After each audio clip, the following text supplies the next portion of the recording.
Yo, hi, welcome back to Critters and Company. I am your company, Veronica, and today for you we have a Barbie vending machine. This is a Barbie extra play machine. It has a little machine in there that you can put some of the accessories in and press the button and the stuff will come out like a vending machine. It doesn't come with the Barbie, but it does come with the little puppy and some of her accessories. And I have some Barbies of my own. This is Pocahontas and Tiana, and they're going to be my little helpers today playing with the vending machine. They're going to give each other a quick high five and we can get started. Whoop whoop!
This Barbie vending machine is absolutely amazing.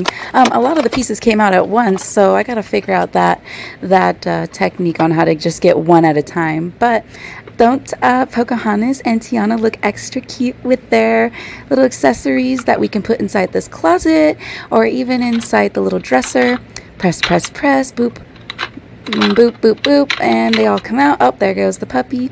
Remember, if you like this video, to give it a thumbs up. If you really liked it, hit that subscribe. Until next time, bye.